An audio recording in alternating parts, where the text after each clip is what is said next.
하나님의 말씀은 에스더 7장 10절입니다.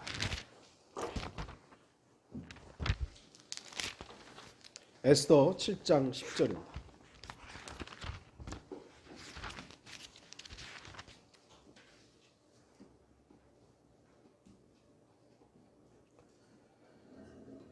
제가 말씀을 읽도록 하겠습니다. 에스더 7장 10절. 그리하여 사람들이 하만이 모르드케를 위하여 준비한 교수대에 하만을 매달았더라. 그때서야 왕의 분노가 그치니라. 오늘 말씀의 제목은 좀 제가 그냥 좀 뭐라 그럴까요? 풍조의 타협을 좀 받습니다. 코로나19로 일깨우시는 하나님. 중요한 건 뭐 코로나19는 아니지만 어쨌든 하나님께서는 이런 것을 통해서도 우리를 일깨우신다 라는 의미로 좀 제목을 좀 삼아봤습니다. 워낙 어쨌든 제가 바라는 것은 우리 베델 독립침례교회로 사람들이 우르르 몰려오는 걸 바라는 건 아니지만 어쨌든 제가 하나님의 말씀을 선포하는 부분은 누군가 많이 듣기를 원하기 때문이죠. 우리 성도들뿐만 아니라 누군가가 좀 듣기를 바라기 때문에 설교를 하는 것인데, 사람들이 보니까 이렇게 자극적인 제목, 좀 뭐 그런 것들에 클릭을 많이 하더라고요. 그래서 저도 오늘 한번 이렇게 코로나19를 이용해 봤습니다. 하지만 이것도 오늘날 우리에게도 분명하게 어떤 이유가 있다는 것을 제가 말씀을 좀 드릴 것입니다. 오늘 설교의 본문 에스더서에는 하나님의 이름이 단 한 번도 등장하지 않습니다. 그래서 한때는 구약 성경에서 빠져야 된다라고 신학자들이 논의하기도 했고, 뭐 유대인들도 그렇게 얘기했던 부분들이 있었죠. 그러나 하나님의 영감으로 기록된 성경을 인간의 생각이나 자신들의 잣대로 빼거나 더할 수 없습니다. 그러니까 66권에 대해서 지금도 여전히 요한계시록을 빼야 된다, 이렇게 문제가 많은 요한계시록 성경에서 빼야 된다라고 하는 사람들이 있습니다. 불교 중이 얘기하는 게 아니라 신학자들이 그럽니다. 기독교 신학자들이 요한계시록을 빼자라고 하는 사람들이 여전히 있습니다. 하지만 하나님께서 하신 것이요, 인간들이 자기들이 막 해가지고 한 것처럼 지금 역사적으로는 기록이 되어 있습니다만 그 일들을 주관하시고 거기에 관여하신 분이 하나님이십니다. 그렇듯이 에스더서 역시 하나님의 섭리적인 보존에 의해서 66권으로 이루어진 하나의 성경에 잘 보존이 되어 있습니다. 먼저 본문의 배경을 좀 살펴보겠습니다. 이스라엘 백성들이 북쪽 이스라엘은 아시리아에, 남쪽 유대는 바벨론에 나라가 망해서 포로가 되어버렸습니다. 그래서 거의 모든 사람들이 바벨론으로 포로가 되어버렸던 것입니다. 물론 유대 땅에 남아 있었던 사람들은 뭐 거의 가난한 사람들이나 아니면 뭐 정말 소위 말해 쓸모없는 사람들이 남겨져 있었던 것이고, 대부분의 고위층이라든지 왕족이라든지 있는 사람들은 다 거의 대부분 포로로 잡혀가게 되었습니다. 그러다가 이제 하나님께서 예레미야를 통해서 말씀하셨던, 예언하셨던 70년의 기간이 끝나고 이제 돌아와야 되는데 다 안 돌아와요. 부분적으로 몇 차례에 걸쳐서, 에스라와 느헤미야를 보면은 그게 나오죠. 몇 차례에 걸쳐서 이렇게 나눠서 오게 됩니다. 반면 이스라엘 백성들의 대다수는 바벨론 제국 이후의 왕국인 페르시아의 지배 아래 그대로 남아서 안락하고 안정된 환경 속에서 살아가기를 원했습니다. 그러나 하나님께서는 이스라엘 백성들이 하나님의 약속의 땅을 기억하기를 바라셨습니다. 너네 땅은 거기가 아니라는 것이죠. 우리는 에스더서의 배경을 살펴보면서 영적으로 그리스도인들에게도 주시는 말씀에 경청해야 합니다. 그리스도인도 세상이라는 곳에서는 타국인이요 순례자의 삶을 살고 있습니다. 결코 세상은 그리스도인들에게 고향이 아니며 영원한 집도 아닙니다. 여러분이 살고 있는 그 집이 영원하지 않잖아요. 이스라엘 백성들에게 바벨론 땅이 고향도 집도 영원한 그 약속의 땅도 아니었듯이 말입니다. 우리도 이 땅에 살아가는 지금 내가 소유하고 있는 어떤 것들이 과연 내 것인가? 그런데 이스라엘 백성들은 70년이란 긴 세월 동안 바벨론의 생활에 익숙해져 갑니다. 자리를 잡고 거기서 이제 안락한 삶을 살아가게 됩니다. 원래 잡혀갔던 사람들이 대부분 고위층, 똑똑한 사람들, 이런 사람들이 잡혀갔으니까 머리 회전들이 워낙 이 유대인들이 빠르잖아요. 그러니까 바벨론에서도 70년이라는 기간 동안에 자리를 잡고 윤택한 생활들이 이제 조금씩 펼쳐지는 겁니다. 우리나라도 일제 기차 이스라엘 백성에 비한 반 정도밖에 안 했음에도 불구하고 거의 많이 일본화 되었었잖아요. 근데 70년이라는 기간은 결코 짧은 시간은 아닙니다. 그래서 유대인들의 대다수는 약속의 땅에 대한 하나님의 약속을 잊어버리고 바벨론 땅에, 바벨론의 그 생활에 안주하게 되었습니다. 그리스도인들 역시 세상에 순응하고 세상의 생활에 익숙해져서 그리스도인들의 약속의 장소, 곧 하늘의 새 예루살렘을 잊고 산다는 것은, 살고 있는 것은 아니지. 우리 스스로를 좀 돌아봐야 돼요. 마치 그리스도인이 이 땅에 사는 것이 너무 익숙해져가지고 하늘을 잊어버리는 것이죠. 천상을 잊어버리고 내가 가야 될 곳이 내 고향이 저긴데 잊어버리고 사는 것이에요. 육신의 고향은 잊을 수 있어요. 저도 고향 그러면 제가 태어난 곳은 아니지만 제가 어린 시절 자라났던 곳이 있어요. 외할머니 댁 금산이라는 곳인데 거기서 자라났기 때문에 고향 그러면 저의 고향은 거기예요. 저의 마음의 고향. 그래서 언제나 떠올라요. 그런데 몇 년 전에 가봤더니 그냥 정말 너무 변했더군요. 너무 변해가지고 제 옛 추억이 남아있질 않아요. 아마 여기 대부분의 형제 자매들도 우리 청년들이야 지금 고향 그러면 그냥 이제 도시 생활을 좀 거의 그렇지만 좀 나이 드신 분들은 그래도 시골에 대한 어떤 것들이 남아있잖아요. 근데 도시 생활을 하다 보니까 잊어버리는 거예요. 우리가 세상에 익숙해서 세상에 살다 보니까 새 예루살렘에 대한, 천상에 대한 그 기억들을, 그 어떤 소망들이 잊혀지고 있다면 유대인들과 똑같은 상황인 것입니다. 유대인들도 바벨론에 살다 보니까 거기에 익숙해진 거예요. 오늘 본문 말씀인 에스더서를 주목하시기 바랍니다. 원수 사탄은 하만이라는 사람을 이용해서 이스라엘 백성들을 모조리 죽이려는 계획을 세웠던 것입니다. 물론 하만은 하나님께서 이스라엘 백성들을 일깨우시기 위한 하나님의 도구였습니다. 직접적으로는 사탄에 의해서 하만이 사용되고 있지만 하나님의 계획과 하나님의 목적에 의해서 그 허용하심으로 하만은 하나님의 도구였다는 것이죠. 하만이 어떤 사람입니까? 우리는 에스더 3장에서 하만이란 인물이 등장하는 것을 보게 됩니다. 우리가 성경적으로 그가 어떤 인물인지 알죠? 적그리스도의 예표입니다. 예표. 하만은 아각인입니다. 아각인. 우리는 여기서 이스라엘의 한 왕이 하나님의 명령에 부분적으로 순종함으로 인해 얻게 된 재앙의 불씨를 발견하게 됩니다. 하나님께서는 사무엘 선지자를 통해서 사울 왕에게 아말렉인들을 완전히 죽일 것을 명령합니다. 완전이라는 것은 지금 시대로 보면 경악을 금치 못할 일이지만 애기들까지 싹 죽이라는 겁니다. 씨를 말리라는 것입니다.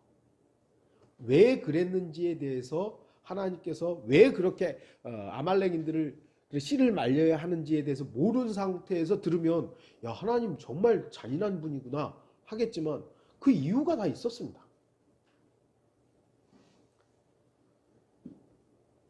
그러나 사울 왕은 아말렉인의 왕 아각을 죽이지를 않았습니다. 그 내용들이 사무엘상 15장에 나오니까 나중에 한번 보십시오. 그로 인해서 하나님께서는 사울을 왕으로 세우신 것을 후회했습니다. 하나님의 후회와 인간의 후회는 좀 다르죠. 어쨌든 그러나 성경에 표현하고 있는 것은 후회입니다. 아, 내가 괜히 세웠네.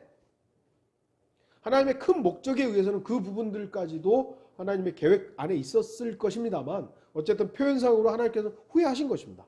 아, 내가 괜히 세웠네. 물론 이후에 아각은 사무엘에 의해서 죽게 됩니다. 죽게 돼요.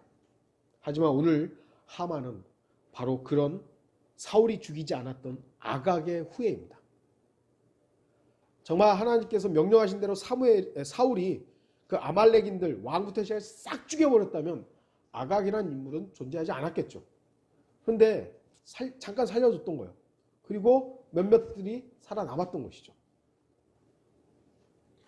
이를 통해서 우리는 부분적인 순종이 얼마나 어리석고 우매한지를 알 수 있습니다. 부분적 순종, 부분적 진리.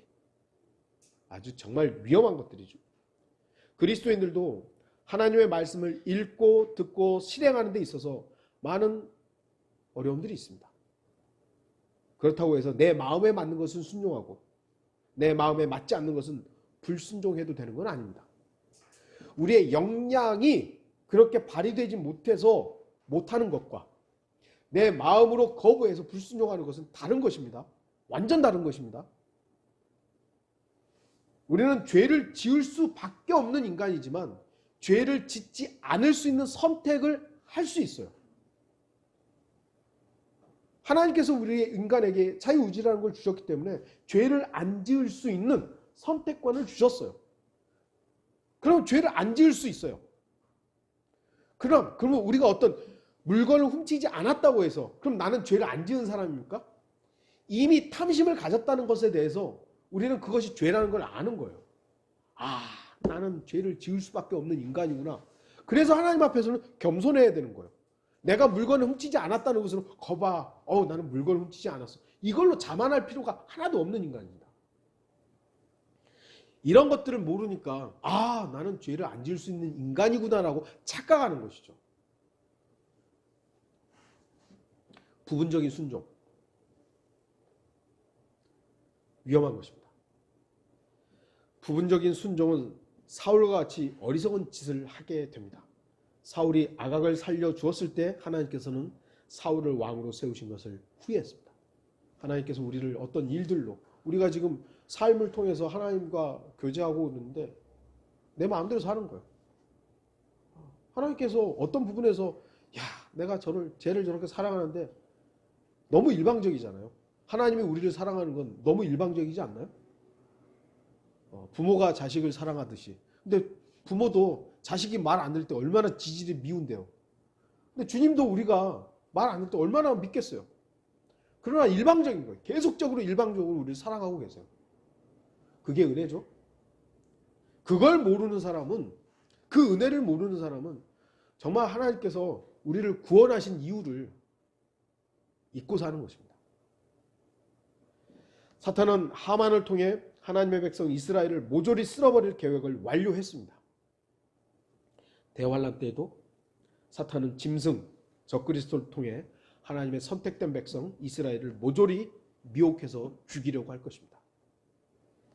마태복음 24장 21절에서 24절 이는 그때에 대환란이 있으리니 그와 같은 것은 세상이 시작된 이후로 지금까지 없었으며 또 결코 없을 것이기 때문이라.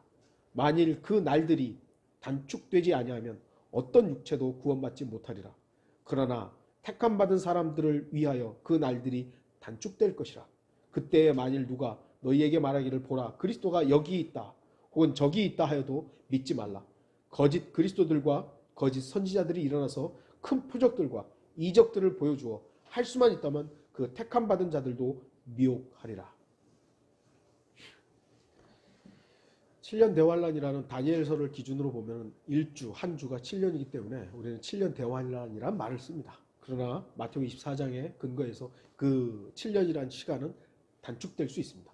얼마나 단축될지는 모르죠. 그 택함 받은 자들을 위해서 주님께서 단축하실 것입니다. 이게 성경에 나와 있는 부분이에요. 우리는 택함 받은 사람들이 아닙니다. 우리는 예정된 사람이죠. 예정된 사람과 택함 받은 사람이 달라요. 예정이라는 것은 이거 나중에 제가 다시 말씀드리겠습니다만 칼빈주의자들이 말하는 예정과 성경이 말씀하시는 예정은 다릅니다. 그건 제가 좀 이따 말씀드리겠습니다.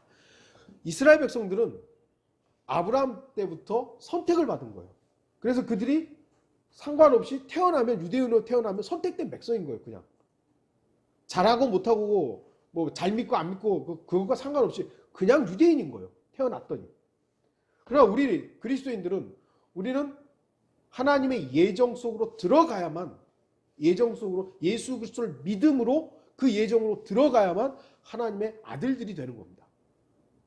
굉장히 차이가 있는데 이 교회와 유대인을 구분하지 못하고 적용하다 보니까 마태복음 24장도 엉뚱하게 적용하게 되는 것이죠.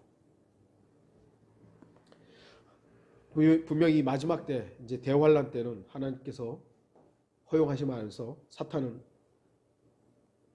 짐승은 선택된 백성 이스라엘을 미혹해서 싹 쓸어버리려고 할 것입니다. 그러나 하나님께서는 자신이 택한 백성인 이스라엘을 민족적으로 구원하시고 회복시킬 것이라고 말씀하고 있는 것입니다. 오늘 에스더서는 대환란 때 적그리스도에 의해서 그 일들이 예표적으로 보여주는 부분입니다. 단두대. 지금은 단두대가 다 사라졌다고 하죠. 그러나 성경적인 예측으로는 환란 때 단두대가 아마 다시 실행될 것입니다. 목배임을 당하는 것이 환란 성도들의 그 모습이기 때문이죠. 하나님께서는 자신의 백성을 일깨우시기 위해 준비하십니다. 이스라엘 백성들은 70여 년이라는 그 시간 동안에 바벨론의 생활에 익숙해져서 돌아갈 땅에 대해서 잊어버리고 살고 있었던 것이죠. 그런데 하나님은 준비하고 있는 것이요. 너네 정신 차려라. 에스더를 준비하셨습니다. 에스더서 1장은 아하수에로 왕과 왕비 와스티에 대해서 나옵니다. 이방인 왕과 왕비에 대한 내용이 나와요. 이 부분은 어찌 보면은 굉장히 뜬금없는 부분인 것처럼 보이지만 하나님께서는 준비시키셨던 것이죠. 남자와 여자의 질서를 통해서 하나님께서 앞으로 할 일들을 보여주신 것입니다. 만일 왕비 와스티가 남편인 아하수에로 왕의 말에 복종했다면 오늘의 에스더서는 더 이상 기록될 필요가 없었을 것입니다. 그러나 왕비 와스티는 남편인 아하수에로 왕의 명령에 불순종함으로 불행한 결과를 맞이하게 됩니다. 에스더 1장을 여러분들이 쭉 읽어보시면 그 내용들이 나오죠. 저는 남녀 평등? 저는 그걸 얘기하지 않아요. 성경은 평등을 얘기하는 게 아닙니다. 질서를 얘기하는 거죠. 한 가정의 머리는 남편이어야 돼요. 질서를 얘기하는 것이지. 근데 세상은 지금 남녀 평등, 이제 남녀 평등을 넘어서서 여성들의 어떤 인권 또는 그런 것들이 더 너무 강조되는 거예요. 저는 여자들이 무시당해야 된다는 얘기를 하는 게 아니에요. 하나님께서는 아담과 이브를 창조하셨을 때 똑같이 만드셨잖아요. 이브를 덜 만든 게 아니에요. 같이 만드셨지만 돕는 자로서의 균형과 질서를 말하는 것이지 오늘날 말하는 여자들의 그 권익이 성경을 넘어서는 것은 저는 반대합니다. 그리스도인들은 그 부분에서 남편이 너무 고집만 피워요. 남편이 너무 권위적이에요. 그런 부분에서는 여러분 항의하세요. 내가 질서에 대해서는 남편의 권위에 대해서 내가 복종하는 그 질서는 갖겠지만 불합리한 것들 또는 억압적인 것, 강압적인 것 그것도 내가 다 받아들이는 건 아니다라고. 이걸 어쨌든 여기서는 지금 남편의 권위나 남편의 말에 복종하지 않은 거예요. 그러므를 통해서 왕비의 와스티는 불행하게 된 것이죠. 이제 우리는 하나님께서 이스라엘 백성들을 위해서 은밀히 준비하시며 감시하시며 보살피시고 있다는 사실을 우리는 더욱더 분명히 알 수 있는 사건을 보게 됩니다. 에스더 2장에서는 다른 왕비를 뽑을 것을 결정하게 되죠. 왕비 와스티가 결국은 쫓겨난 것이요. 그러니까 다른 왕비를 뽑는 일들이 차근차근 준비되어 가게 됩니다. 그리고 에스더에 대한 소개가 2장 5절에서 7절에서 나오고요. 에스더가 왕비가 될 수 있었던 것들, 이런 것들은 그 에스더서를 보면 하나님의 준비였던 것이에요. 하나님의 인도하심과 하나님의 역사가 거기에 개입을 했다라는 것을 보여주고 있는 것이죠. 하나님이란 단어가 없어도 말입니다. 여러분, 하나님 여러분들 보셨습니까? 하나님 보신 적 있으세요? 저도 하나님 본 적 없어요. 에스더서에 하나님이란 단어가 없음에도 하나님의 개입이 있었죠. 우리는 하나님 본 적은 없어요. 그러나 하나님은 살아계십니다. 전능하신 분으로서 우리에게 개입하고 계시고 간섭하고 계시고 관심을 가지고 계세요. 그래서 에스더서는 그런 의미로서 굉장히 의미가 있는, 물론 교회와 이런 부분도 있습니다만 또 환난 성도들은 뭐 이런 교리적인 걸 말씀드리고 싶은 건 아닙니다.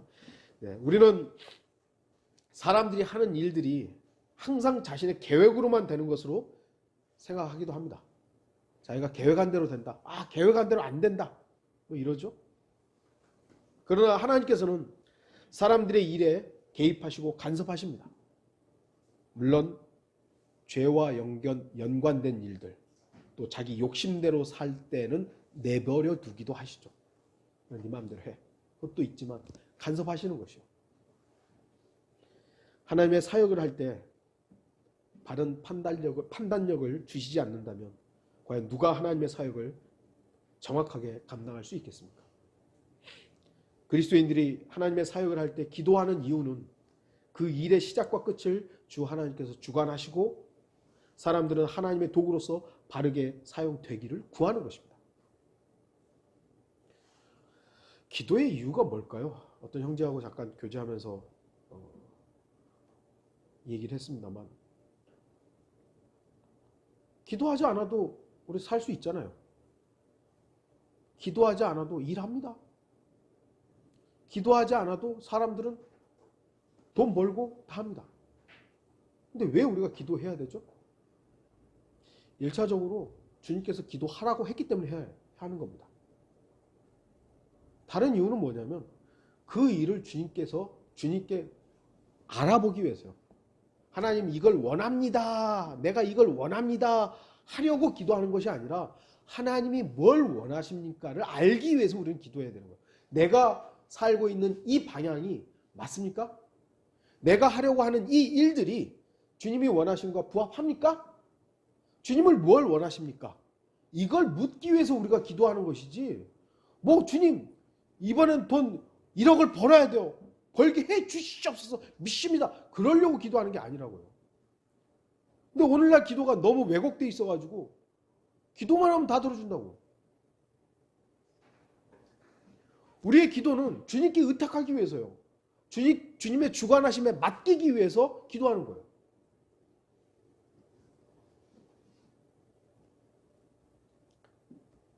하나님의 사역이 아닌 일들에 하나님께서는 분별력을 주시지 않고 지혜를 주시지 않습니다. 세상 지혜가 있죠. 세상 지혜. 세상 지혜로도 엄청난 일들이 발생합니다. 하나님이 주시지 않은 지혜로도 사람들은 살아가요. 엄청난 기술 문명들을 이루어가요. 그러나 그건 하나님이 주신 지혜가 아니에요. 뭐로부터 온 것이겠어요? 마귀로부터 온 것이죠. 물론 넓은 의미로 그 모든 출발은 하나님으로부터 왔지만 그것이 악으로 치우치고 악으로 방향을 잡는 것은 마귀로부터 오는 것이죠. 세상에 지금 IT 기술들이 얼마나 발전되어 있습니까? 우리가 좋게 사용도 하고 있습니다만 그 저변에 다른 쪽으로 사용되는 것이 진짜 이게 무서운 일들입니다. 이제는 마스크를 써도 안면식이 다 되잖아요. 우리나라, 중국이 세계에서 최고로 CCTV가 많고 그 다음에 우리나라잖아요. 어느 가는 데마다 다 이제는 감시받을 수 있는 그런 사회입니다. 정말 무서운 세상이에요. 근데 사람들은 그래 어디로부터 온 지혜겠습니까? 주님은 CCTV 없어도 우리를 다 보시죠. 어떻게요? 어떻게 우리를 다 아시죠? 그냥 여기 있기 때문이에요. 저 하늘에서 우리를 본다. 그것도 맞는 얘기지만 우리 안에 내주하시기 때문에 굳이 CCTV를 돌리지 않아도 우리를 다 아시는 겁니다. 하나님과 인간의 차이는 바로 그것이고 하나님과 사탄의 차이가 바로 그것이에요. 사탄은 봐야 되지만 하나님 볼 필요 없어요. 그냥 아시는 것이죠. 하나님의 직접적인 간섭과 주관하심, 하나님의 사역에는 있는 것입니다. 반면 사람들이 하나님의 사역을 빙자하여 흉내낼 수는 있지만 그 일들은 하나님께서 직접적으로 간섭하신 일이 아니라 사람들이 자신들의 힘과 노력으로 이루었을 뿐입니다. 그 일들은 하나님과는 전혀 상관없는 일들입니다. 심지어는 그 일이 하나님의 일이라 해도 주님의 능력으로 하지 않았다면 그건 자기 땀일 뿐이에요. 여러분들 복음 전하는 게 얼마나 좋은 일이에요. 복음 증거하는 것이. 안 그래요? 그런데 그것이 하나님으로도 출발하지 않고 자기 열성으로 했다면 그 결실은 물론 복음이 전파돼서 누군가 그 자기 열심을 했음에도 어떤 사람이 구원받았다면 그 사람 칭찬받을 일입니까? 아닙니다. 그건 복음의 능력일 뿐이에요. 그건 복음의 능력이지 이 사람을 하나님께서 칭찬하시는 건 아닙니다. 그래서 우리의 열성이 얼마나 무서운 것인가에 대해서 우리는 항상 주의해야 돼요. 이것이 하나님의 명령에 의해서 내가 순종하고 있는 것인가, 아니면 내 열의와 내 열성으로 그 일들을 하고 있는 것인가. 교회를 세우는 일, 한국에서는 좋은 일이잖아요. 그래서 장로들이, 돈 있는 장로들이 막 교회 여러 개 세웠습니다. 그 자랑하거든요. 나 교회 몇 개 세웠다고. 하나님과 아무 상관없는 일들이에요. 우리나라 특히 새벽에 기도 엄청나게 많이 하잖아요. 기도하는 게 뭐 잘못된 거예요? 근데 누구 열성으로 하는 거예요? 주님께서 하라고 했느냐고요. 제가 흥분했나 봐요. 하라고 했냐고요. 그것도 아닌데 자기 열성으로 하고 있는 거예요. 그건 하나님과 무관한 일들이에요. 우리도 주의해야 됩니다. 그것이 나의 열정과 나의 어떤 것으로 시작하고 있는지, 정말 주님으로부터 오고 있는지, 그 순간순간 지혜를 구하기 위해서 그래서 기도해야 되는 것이고 성령님께 우리를 의탁해야 되는 것입니다. 이게 없기 때문에 오늘날 하나님의 일이라고 그 빙자된 일들 때문에 진리가 욕을 먹고 예수 그리스도께서 비난받고 이러고 있잖아요. 예배드리는 일이 뭐 그렇게 예배드리는 일이 얼마나 소중한 일이에요. 근데 예배드린다고 얼마나 지금 비난을 받고 있습니까? 왜죠? 지혜롭지 못하기 때문이에요. 자기 열성 때문이에요.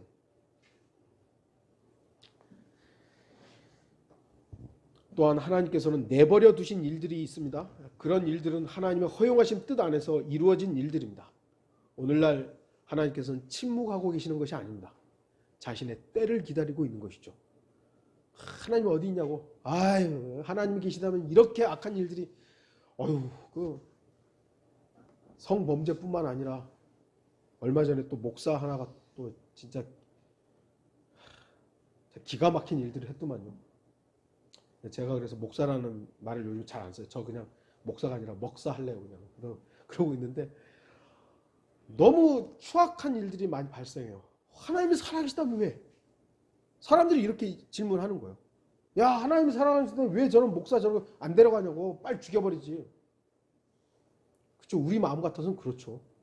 근데 하나님께서 내비두시는 이유가 다 있는 것입니다. 침묵하시는 게 아니에요. 침묵이라는 건 될 대로 되라는 것이지만 주님은 침묵하시지 않습니다. 다 보고 계십니다. 다 관여하시는 것이고 사용하시는 것이고 그들이 어떤 면에서는 우리를 위해서 우리 때문에 놔두시는 겁니다.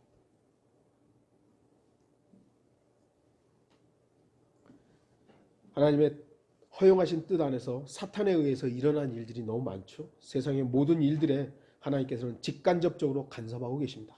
세상의 왕들, 세상의 악의 주관자들까지도 하나님의 간섭을 받고 있습니다. 코로나19도 그러한 의미에서는 하나님의 도구입니다. 그런 의미에서는. 코로나19, 코로나라는 말 자체는 이미 있었죠. 그래서 19가 붙은 이유는 앞에 18이 있었다는 거예요. 앞으로 20이 나올지도 모르고 21이 나올지도 모르는 앞으로 변종들 뭐 계속 나올 겁니다. 코로나만 문제인가요? 코로나만 문제인가요? 돼지열병이라든지 조류독감이라든지 아직까지 에볼라 바이러스 아직까지 인간이 완벽하게 해결하지 못한 것들은 계속 있는 거예요. 앞으로 다 뭐 다른 것이 또 나올지 어떻게 알아요? 코로나 말고 더 급한 것이. 그러나 하나님의 허용하심, 하나님의 어떤 목적에 의해서 허용되지 않은 것들은 없습니다. 왜죠? 모든 출발이 하나님으로부터 됐기 때문에. 모든 출발이. 그래서 인간들이 그 출발이 하나님으로부터 오고 악이 되고 죄가 된 것들에 대해서 하나님께 책임을 묻잖아요. 왜 하나님이 허용하셨냐고. 그래서 책임을 지신 것입니다. 그래서 책임지셨다고요. 하나님 자신이 이 땅에 오셔서 그 모든 책임을 다 지신 것입니다. 그런데 인간들이 안 믿는 거죠. 그 안 믿는 것이 죄예요. 믿지 아니함이죠. 오늘 본문에 나오는 인물들의 대다수는 유대인들이죠. 하나님께서는 자신의 택한 백성 이스라엘을 항상 살펴보셨습니다. 하나님께서 말라키 이후에 침례인 요한이 등장할 때까지 400여 년을 직접적으로 말씀을 안 하셨습니다. 그러면 하나님은 유대인들하고 관계를 끊으신 겁니까? 아니죠. 계속 살펴보신 것이죠. 직접적인 개입은 안 하셨지만 그 암흑 기간 동안 하나님은 유대인들을 계속 살펴보신 것이에요. 하나님은 단 한순간도 저와 여러분에게서 눈을 떼지 않습니다. 왜죠? 여기 계시기 때문에. 여기 계시기 때문에.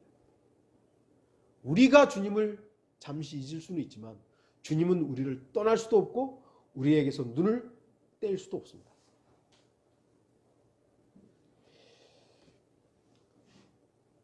이스라엘 백성의 일들에 하나님께서는 항상 간섭하셨고 그들이 어리석을 때 따지셨고 벌을 주기도 하셨으며 또한 그들이 아파할 때 다독여 주기도 하셨습니다. 하나님께서는 자신의 백성 이스라엘을 위해서 항상 준비하고 계셨습니다. 그들이 엉뚱한 짓을 할 때 일깨우시기 위해서 쉽게 해서 하만을 준비하셨듯 하만을 통해서 아픔을 주고 위협을 주셨을 때 그들을 또 고향으로 데려올 수 있는 이스라엘로 예루살렘으로 데려올 수 있는 모든 여건들을 마련하기도 하셨던 것이죠. 에스더를 마련하셨듯이 말입니다.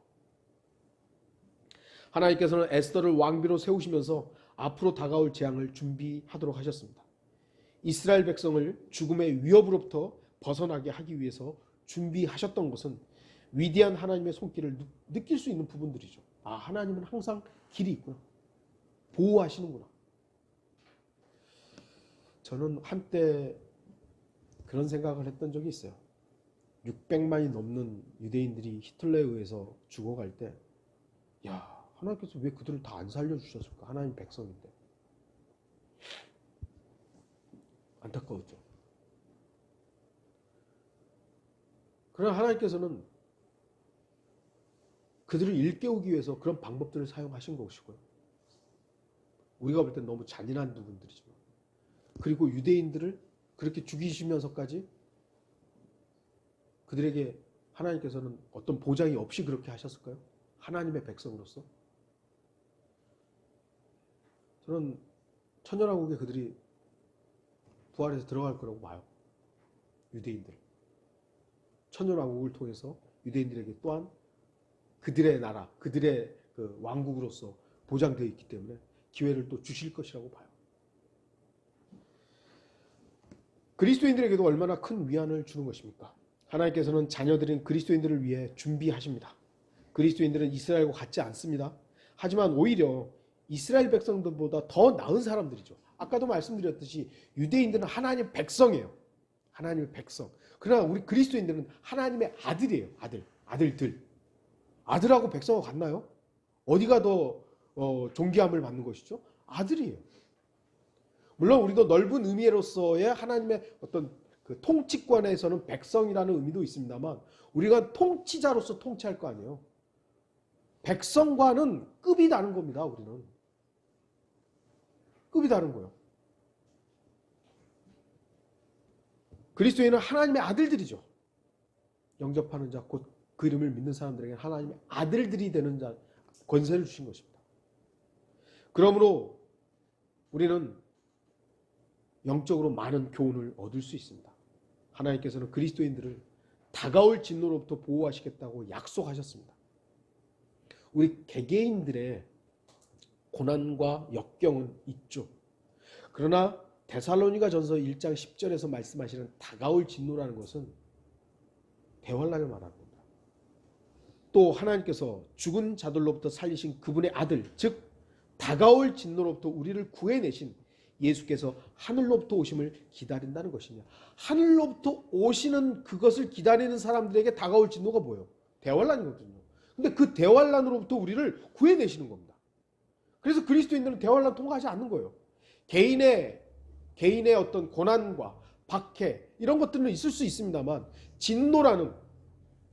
다가올 진노라는 대환란으로부터는 구해내시는 것입니다. 데살로니가전서 5장 9절 이는 하나님께서 우리가 진노를 받도록 정해 놓으신 것이 아니라 우리 주 예수 그리스도를 통하여 구원을 받게 하셨기 때문이라. 그리스도인들이 하나님의 준비하심을 알고 있다면 이 세상에서의 생활이 그다지 힘들고 어렵지만은 않을 것입니다. 저는 100평짜리 아파트 사는 사람들 별로 안 부러워요. 사람들 평수 넓은데 어떻게 그렇게 돈을 많이 들여서 사는지는 모르겠습니다만 하여튼 넓은 집에 사는 사람들 그래도 누워봐야 딱 요만큼밖에 안 누울 텐데 그 넓은 집을 자랑하고 다녀요. 전 별로 부럽지 않아요. 왜냐하면 저 위에 저의 집은 더 화려한 곳으로 마련되어 있기 때문이죠. 꼭 물질적인 것만 말하는 것이 아니라 저의 본향과 제가 주님께서 주시고자 하시는 그 영광스러운 집 그곳이 있기 때문에 이 세상에서 별로 그렇게 저는 부러울 게 없어요.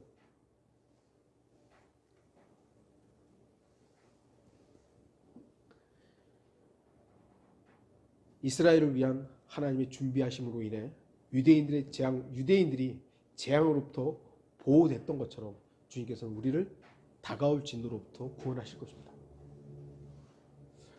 환난 통과를 믿는 분들이 있죠. 세대적 진리, 세대주의를 하시는 분들 가운데도 저는 묻고 싶어요. 과연 환난을 통과할 자신 있냐고. 전 자신 없어요. 저는 저를 알기 때문에 저는 자신 없어요. 주님이 저를 구원하지 않으면 환난 전에 데려가지 않으면 저 아마 어떻게 될지 모르겠어요. 자기 자신을 너무 믿는 거예요. 환난을 통과해서 구원을 받으려고 하는 사람들은 자기 자신이 환난 난 통과할 거라고 주여 난 환난 통과할 수 있습니다. 저는 그렇게 자기 자신이 대단하다고 생각하시는 분들이 참 이상해요. 저는 저를 믿지 않습니다. 주 예수 그리스도를 믿죠. 여러분도 여러분 자신을 신뢰하지 마세요. 여러분이 어떻게 변할지 어떻게 알아요? 우리가 신뢰할 수 있는 분은 오직 예수 그리스도밖에 없습니다. 그분이 우리를 붙잡아주고 그분이 우리를 통제할 때 우리는 이 모든 것들을 이겨낼 수 있는 것입니다. 하나님께서는 자신의 백성을 일깨우시기 위해서 준비하셨습니다. 모르게도 준비하셨습니다.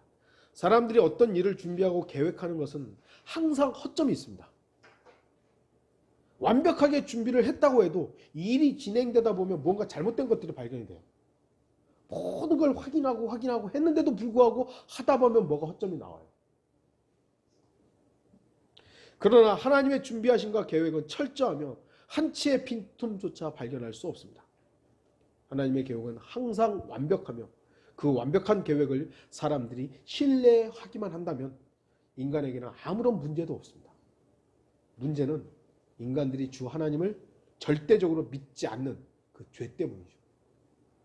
아담도요, 먹지 말라고 해서 안 먹었으면 됩니다. 안 먹었으면 되죠. 예수 그리스도께서 유다 이스카리ot에게 기회를 주셨거든요. 근데 그 기회를 잡지 않았죠. 오늘날 수많은 사람들에게 예수 그리스도의 복음이 이미 꽤 오랫동안 전파됐습니다. 아마 정말 아마존 오지에 모든 문명과 차단돼서 사는 사람들이나 이런 사람들을 제외하고는 거의 예수 그리스도의 예자를 들어보지 못한 사람은 없을 것입니다. 거의 모든 매체를 통해서 이 예수 그리스도가 어떤 분인지에 대한 어떤 조그만 정보라도 다 전파된 것입니다. 근데 문제는 뭐예요? 고의적으로 거부한 것이죠. 그들의 아버지가 거부했던, 할아버지가 거부했던, 본인들이 거부했던, 믿지 않기 때문이죠. 복음이 불완전한 건 아닙니다. 하나님의 구원 계획이 불완전한 것도 아닙니다. 문제는 인간이죠. 믿지 않음입니다. 그래서 하나님께서 모든 것은 다 용서하시되, 모든 죄를 다 용서하시되, 딱 하나만 용서하지 않는 것 아니겠습니까? 믿지 않음이죠.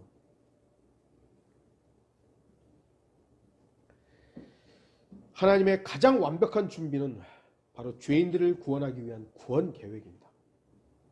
세상의 기초를 놓기 이전에 이미 하나님의 아들의 형상과 일치하기 위한 예정이 있었습니다. 에베소서 1장 4절에서 5절이 한글 킹제임 성경과 개역 성경이 좀 다르게 번역이 되어 있기 때문에 전혀 다른 교리가 나오게 되죠. 여러분들이 나중에 에베소 1장 4절 5절을 읽어보시기 바랍니다. 예정이 있어요. 성경적 예정이 있습니다. 제가 그냥 한번 읽어드리겠습니다.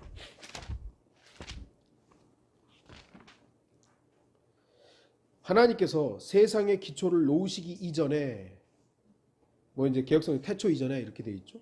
우리로 사랑 안에서 그분 안에 거룩하고 흠없게 하시려고 그리스도 안에서 우리를 택하셔. 그리스도 안에가 먼저 들어가는 겁니다. 그리스도 안에. 우리를 택한 것이 그리스도 안에가 아니라 그리스도 안에서 택한 것이죠. 하나님의 기쁘신 뜻에 따라 예수 그리스도를 통하여 우리를 자신의 자녀로 입양할 것을 예정하셨으니 이거예요. 예수 그리스도를 통해야만 예정이 되는 겁니다. 예수 그리스도를 통해야만 자녀로 입양하는 것이 예정이 되는 겁니다. 극단적 칼빈주의자들이 말하는 것처럼 하나님께서 이 우주 만물을 만들기 태초 이전에 어떤 사람은 구원받을 것으로, 어떤 사람은 지옥에 갈 것으로 예정했다. 이게 칼빈주의 예정론입니다. 하나님이 이 에베소서 1장을 보고 그렇게 얘기한 거예요. 1장 4절에서 5절인 이 동일한 구절임에도 불구하고 존 칼빈은 그렇게 얘기한 것이죠. 하나님은 태초 이전에 구원받을 사람과 지옥에 갈 사람들을 다 정해놨다.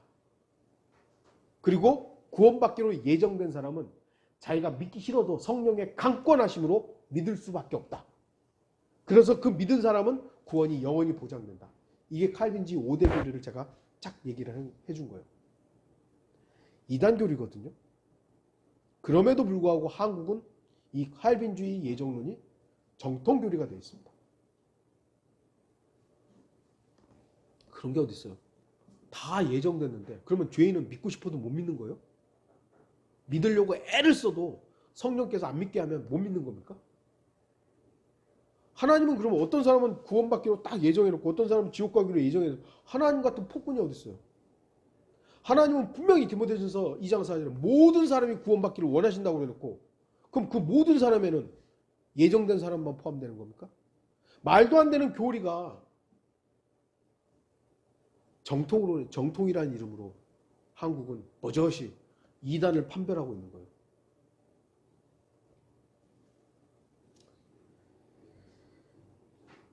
하나님의 구원 계획은 어떤 교단의 교리와 상관없습니다. 교황의 말과도 상관없습니다. 하나님의 구원 계획은 정확하고 완벽합니다. 하나님의 구원 계획을 믿기만 하면 누구든지 하나님의 자녀로 입양될 수 있고 하나님의 아들의 형상과 일치하게 됩니다. 그렇다면 완벽하고 정확한 하나님의 구원 계획이란 무엇입니까? 바로 주 예수 그리스도를 통한 죄의 용서죠. 죄의 용서. 하나님께서는 죄인을 구원하시기 위해 자신의 아들 예수 그리스도를 십자가에 죽이시고 인류의 모든 죄를 용서하셨습니다. 아들에게 모든 죄를 전가했죠. 전가했어요. 내가 죄인인데 내가 당연히 사형을 받아 죽어야 되는데 이 죄를 다른 사람이 가져간 거예요. 그리고 예수 그리스도께서 죽은 지 3일 만에 부활하심으로써 죽음을 이기시고 영생의 능력을 선포하신 것입니다. 예를 들어 주님이 내가 너네 죄를 위해서 죽을게. 그리고 죽었어요. 죽었어요. 그리고 엔드. 우리가 그럼 뭐하러 믿는 거예요? 부활이 있어야 되는 거예요. 다시 살으셔서 그 영원한 생명이 능력으로 선포돼야만 죽으심과 피 흘리심이 의미가 있는 것입니다. 그래서 기독교를 부활의 종교라고 말하는 이유가 바로 그것이에요. 부활이 없는 종교는 그건 종교가 아닌 거예요. 쓸데없는 짓 하고 있는 것이죠. 예수 그리스도께서 바로 그 부활을 선포하심으로써 내가 하나님이다. 내가 너희에게 생명, 영생을 줄 수 있다는 것을 입증해 보이신 것이죠. 그렇게 하심으로써 인간에 대한 유일한 구원 계획을 완성하셨습니다. 다른 길은 없습니다. 인간에게 구원을 받을 만한 다른 이름을 주신 적이 없습니다. 그런데 어떤 인간들은요, 기독교가 너무 편협했다고, 이제는 다른 종교와 타협해야 된다고, 다른 종교도 우리가 너무 막 공격하지 말라고. 주님께서 십자가에서 죽으신 것은 아담의 아들들의 죽음을 대신하신 것이며, 주님의 피 흘리심은 죄의 값을 지불하신 것입니다. 그리고 주님께서 부활하신 것은 하나님으로서의 약속을 확증하시기 위한 것이었습니다. 그래서 죄인은 예수 그리스도의 죽으심과 피 흘리심, 부활을 믿음으로 영생을 소유할 수 있는 것입니다. 왜냐하면 하나님의 구원 계획은 준비부터 마침까지 완벽하기 때문입니다. 완성된 것이요. 구원 계획은 부분적으로 미흡한 게 아닙니다. 그래서 인간이 거기다가 땀을 더 섞어가지고 그 구원을 완성하는 게 아닙니다. 이미 구원은 완성되어 있는 것입니다. 그 완성된 걸 믿는 것이죠. 근데 오늘날 교회들, 로마 카톨릭을 위시해서 교회들이 뭐라 그러는 거죠? 그리 믿고 끝나는 게 아니라고. 너도 이제 행위를 해야 된다고. 예수님 잘 믿으라고. 봉사하라고. 희생하라고. 그래야 구원이 완성된다고. 그런 거짓말에 속으면 안 되는 것이죠.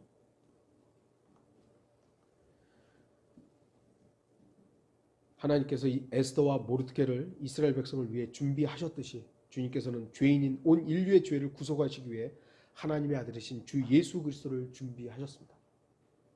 이제 하나님의 백성 이스라엘 유대인들에게는 죽음의 그림자가 드리우고 있었습니다. 모르드케에 대한 하만의 개인의 분노가 한 민족을 죽이려는 잔인한 계획이 되었습니다. 인사 안 했다고 모르드케가 자기한테 인사 안 했다고 저 누구야 그랬더니 하만입니다. 그래?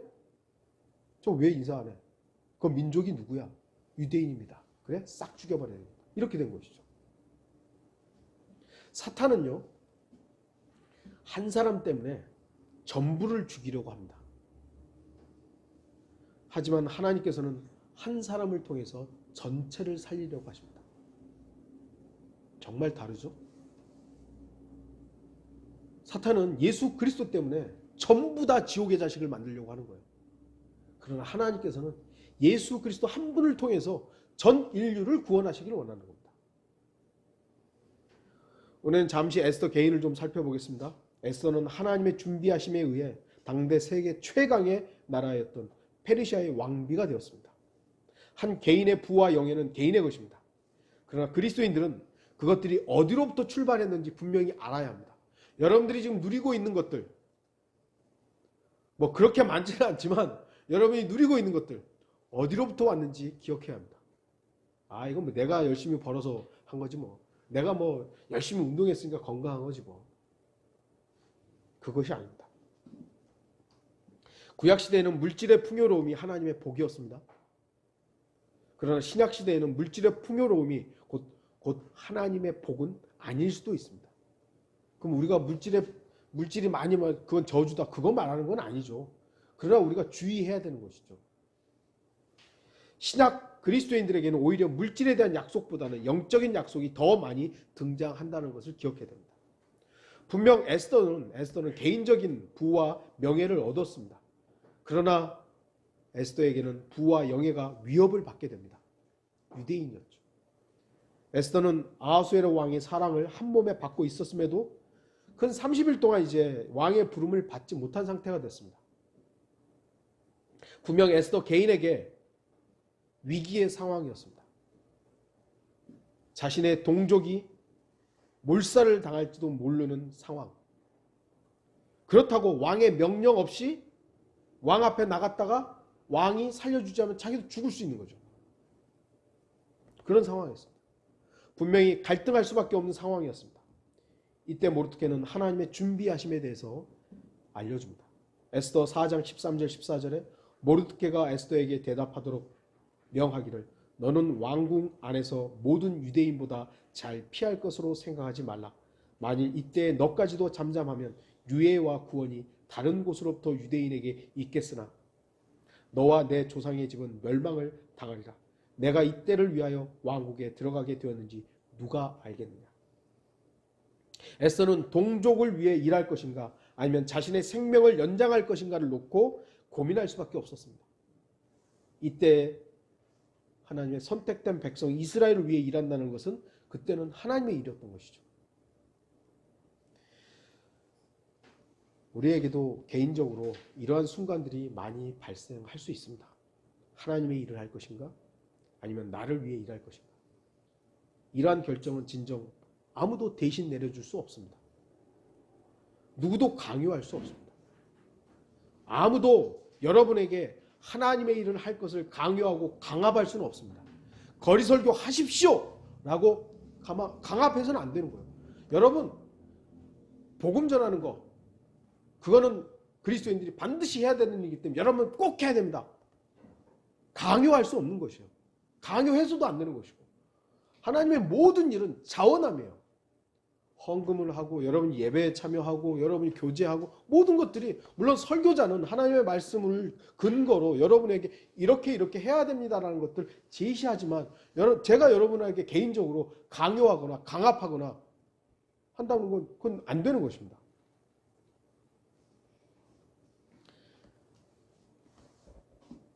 모르드케는 지금 에스더에게 내가 이때를 위해서 이렇게 들어갔는지 누가 알겠느냐. 에스더에게는 자신의 생명을 위해 모른 척할 수도 있었고 동족을 위해 죽음을 무릅쓸 수도 있는 선택의 기로에 섰던 것입니다. 만약 에스더가 자신의 생명을 위해 위험을 무릅쓰지 않았다면 왕 앞에 나가지 않았다면 이스라엘 백성이 하만에게 몰살당했겠습니까? 아닐 것입니다. 하나님께서는 다른 방법을 통해 이스라엘 백성을 구해내셨을 것입니다. 그러나 에스더는 하나님의 준비하심을 외면한 대가를 받았을 것입니다. 그러나 에스더는 하나님의 준비하심에 순종했습니다. 왕 앞에 나가죠. 그 유명한 죽으면 죽으리로다. 그리스도인의 자세가 그거거든요. 죽으면 죽으리라. 용광로 속에 들어갔던 다니엘의 세 친구들도 죽으면 죽으리라. 그렇게 하지 아니하실지라도 우리를 살려주지 아니하실지라도 그리고 뛰어든 것이죠. 우리는 본문에서 한 가지 주목해야 될 사실이 있습니다. 그것은 바로 에스더의 굳은 의지가 자신의 열성이나 순간적인 열의만으로 왕 앞에 다가서지 않았다는 것입니다. 에스더는 기도의 여인이었습니다. 그녀는 금식과 기도의 능력을 알고 있었고 하나님의 백성들의 기도에 대해서 알고 있었습니다. 그래서 기도를 요청했던 것이죠. 금식하면서. 그리스도인들도 분명히 알아야 될 것은 기도의 능력입니다. 기도의 능력. 내가 기도했기 때문에 능력이 있는 것이 아니라 기도를 하는 그 대상이 능력이 있는 것이죠. 하나님의 능력이 있는 것이지 내 기도의 능력이 있는 게 아닙니다. 착각하면 안 되는 것이죠. 뭐 하나님의 보호자를 움직이는 기도? 그런 쓸데없는 거 하면 안 되고요. 내가 기도하는 그분의 능력이 대단한 것이죠. 그래서 기도의 능력인 겁니다. 에스더는 자신의 죽음을 무릅쓰고 왕에게 나아갈 것을 결심합니다. 우리도 나 자신이 아닌 하나님의 사역을 위해 내 것을 포기해야 될 때가 있습니다. 여러분들이 저는 모르겠어요. 저 기준으로 더 돈 많이 줘서 스카우트 하겠다는 그런 분도 몇 분 계셨었어요. 근데 제가 거절한 이유는 저는 말씀을 준비하기 토요일 날도 쉬어야 돼요.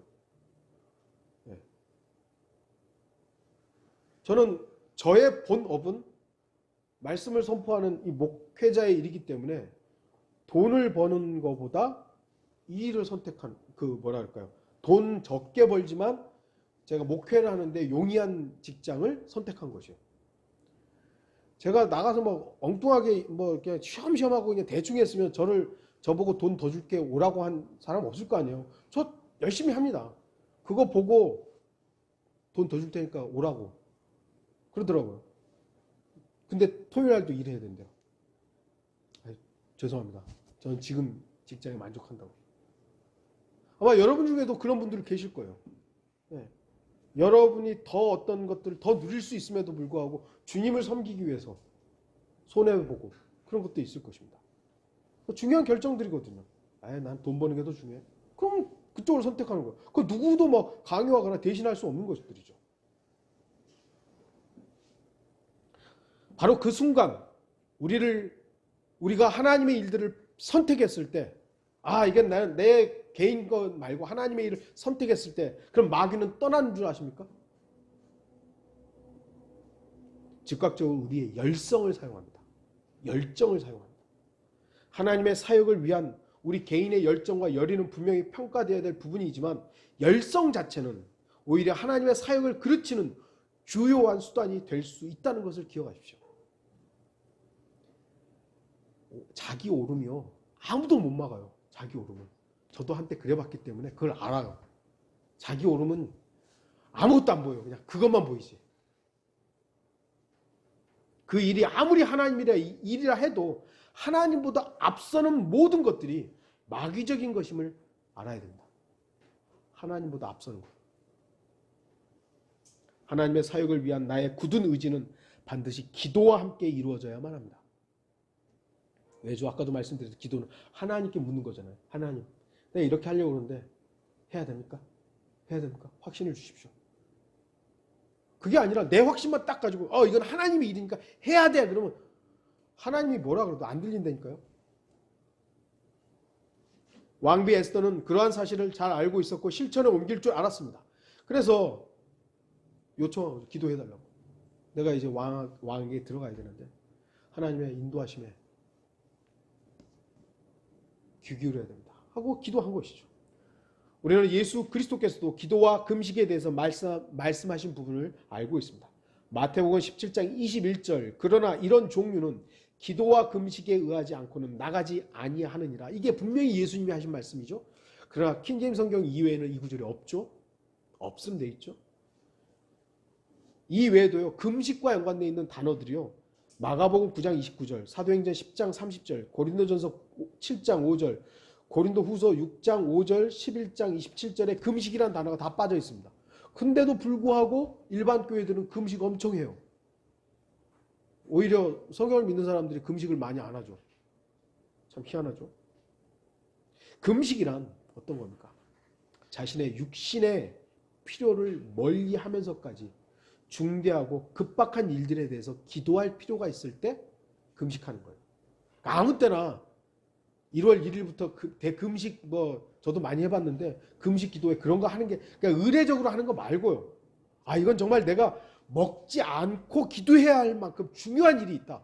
그럼 금식하는 거예요. 그런 의미에서 그리스도인들도 금식 기도할 수 있죠. 에스더와 모든 유대인들에게 있어서 하만의 계획은 위급하고 중대한 사안이었습니다. 그래서 그들은 금식했습니다. 이후의 일들은 여러분들 에스더서를 그냥 읽어보시면 쭉 나오는 것입니다.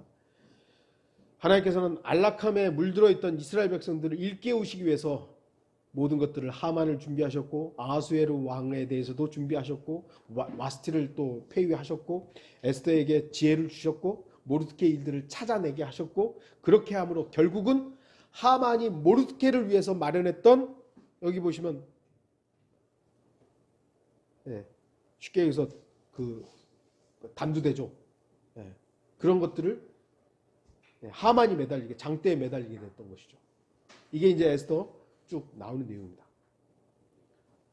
결론을 맺겠습니다. 왜 하나님께서는 하만이란 사람을 통해 이스라엘 백성들을 죽음의 위협까지 이르게 하셨겠습니까? 그것은 이스라엘 백성이 약속의 땅 카나안에 대한 소망을 잊고 자신들의 현실에 안주하려는 나태함과 어리석음을 가지고 있었기 때문입니다. 하나님께서는 하만을 이용해서 이스라엘을 일깨우셨던 것입니다. 그 일깨움을 위해 에스더와 모르드케를 준비하셨고 그들을 통해서도 하나님의 백성을 일깨우셨던 것입니다.